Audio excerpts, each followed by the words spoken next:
ఇక్కడ ఒక అంశం అన్న, ఒకవైపేమో ప్రభుత్వ పాఠశాలలు మూసేస్తూ ఉంది, స్టాఫ్ను నియమిస్తలేదు. ఒకవైపేమో ఇట్లాంటి వ్యక్తులు అంటే ఇంటెన్షన్గా అంటే సంబంధం లేకుండా ఈ అంశాలు మాట్లాడి ఒక చలనం అయితే సృష్టిస్తూ ఉన్నారు. ఇదంతా కూడా ప్రైవేటు వ్యక్తుల చేతిలో మాట్లాడుతున్నట్టు ఏమైనా కుట్ర కనిపిస్తూ ఉందా? ఉండొచ్చు. దీని ఒకటి లోపల వాళ్ళకు ఉండొచ్చు, ఈ పేదోళ్ళు వీళ్ళందరూ ఎందుకు చదువుకోవాలి అని చెప్పని ఉండొచ్చు. రెండోది ఇంకోటి ఇటువంటి వాళ్ళు చెప్పి కూడా మేనేజ్ కూడా చేస్తుండొచ్చు. ఎందుకంటే ఇప్పుడు ఈ కార్పొరేటీకరణ ఏ స్థాయికి పోయిందంటే క్షేత్రస్థాయి గ్రామాలలో కూడా మండల స్థాయిలలో కూడా వాడు స్కూళ్ళు పెట్టే కాడికి పోయింది.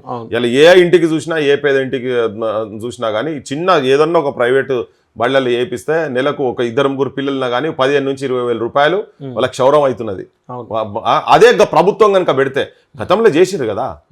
దేశ భవిష్యత్ అనేది తరగతి గదులలో నిర్మాణం జరుగుతుంది అనేది రాష్ట్రపతి స్థాయి ఉన్నటువంటి వ్యక్తులు చెప్పారు. ఓకే, అది విచ్ ఇస్ ఫ్యాక్ట్. నువ్వు ఆ తరగతి గదినే లేకుండా చేసే విధానంగా దాన్నే ప్రైవేటీకరణ నువ్వు చేసి పెట్టిన తర్వాత నువ్వు నైతిక విలువలతోటి కూర్చున్నటువంటి విద్య రావాలి. కార్పొరేట్ దాంట్లో నైతిక విలువలు ఉండవు, ఉట్టి పుస్తకాలే ఉంటాయి, దాంట్లో ఏమున్నది అదే ఉంటుంది.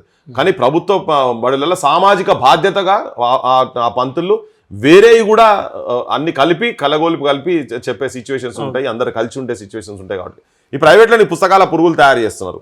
వాడు బయటకు వచ్చిన తర్వాత అమ్మ ఏందో నాయనేందో ఏందో తెలియదు ఇడికలు చేసి చదివి అమెరికాలో పడ్డారంటే ఆడు సావులకైతే కూడా వచ్చే రాని పరిస్థితులు అంత దయనీయంగా ఉంది. ప్రభుత్వ పాఠశాలలకు వాటికి చాలా డిఫరెన్స్ అక్కడనే కనబడతా ఉంటుంది.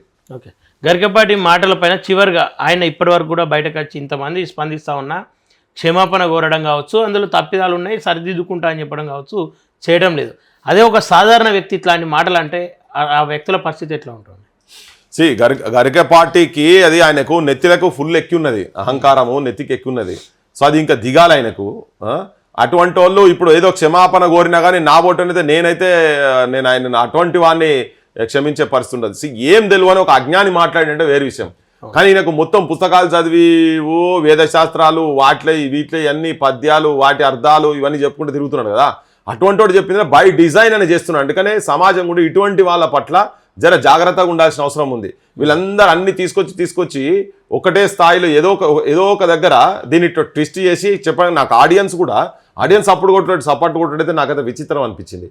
అంటే ఒక పరాస్కం మాట మాట్లాడినట్టుగా ఆ లోపట అసలు ఎట్టి పరిస్థితుల్లో పేదోనికి చదువు ఉండొద్దు అనే ఉద్దేశంతో మాట్లాడినట్టు కనబడుతుంది. కానీ ఏమో ఆయన బయటికి వచ్చి కూడా చెప్తలేడు ఇన్ని రోజుల తర్వాత కూడా.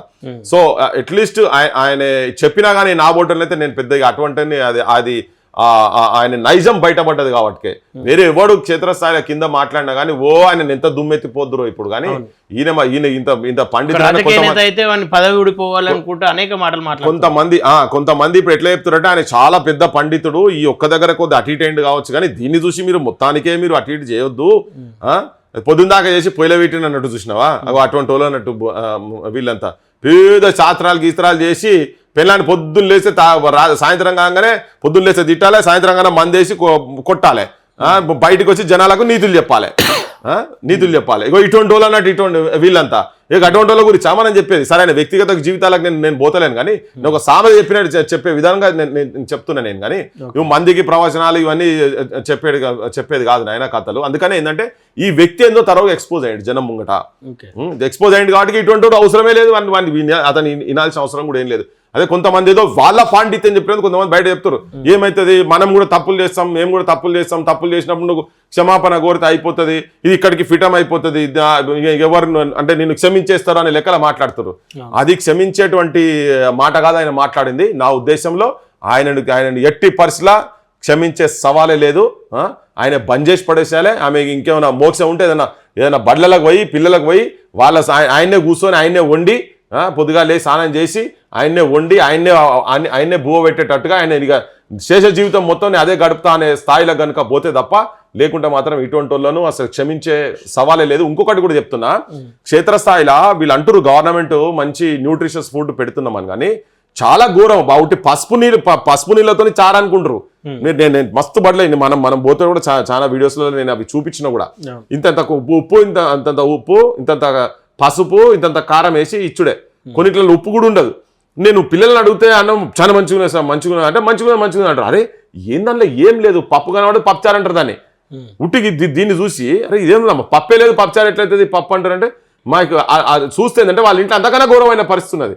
వాళ్ళకు అదే ఫుడ్ తెలుసు వాళ్ళకు. ఈయన ఏం చూసిండు ఇంత ఏదో రోడ్ల మీద ఆవారగాళ్ళు మాట్లాడినట్టు మాట్లాడితే కాదు కదా. అంటే ఆయన లోపల కసి ఉన్నది. సో అందుకని నేనైతే ఆయనను అయిపోయింది, నేను ఆయననైతే క్షమించాల్సిన అవసరం కూడా లేదు. ఇటువంటి వాళ్ళని అయిపోయింది, అంటే హీజ్ ఎక్స్పోజ్డ్. ఆయన బయట ఆయన ఒరిజినాలిటీ ఏందనేది బయటి ప్రపంచానికి చూపించిండు. ఇక కొంతమంది మానవులు అంతా మేధావులు కూడా ఎవరైతే సపోర్ట్ చేసి ఇట్లా చేస్తారు కదా, ఒక్కదాన్ని పట్టుకొని ఎందుకంటారే నేనైతే ఆయన పెద్ద కన్సిడర్ చేయదలుచుకోవాలి. అవసరమే లేదు, అటువంటి మేధావులు కూడా అవసరం లేదు సమాజానికి, వేస్ట్. ఓకేనా.